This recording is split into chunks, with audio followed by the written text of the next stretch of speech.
To find sleep data on the Huawei Watch Fit 4 Pro, we get actually two methods. So we can do this straight on your watch quickly by going into applications, and here you can go to the sleep data, and as you can see there's your overall sleep score, duration, and by clicking here there's some short description.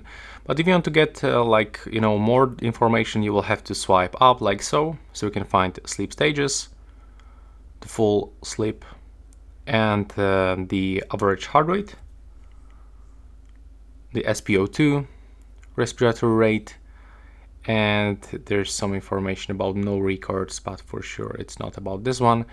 And here you can get it also on the bigger screen by going back from the Huawei Health application and entering Health on the left bottom corner, and here you will have to go for the sleep, and as you can see here you can find it.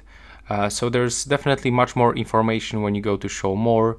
You can find, for example, the breathing quality, the average SpO2, and other things.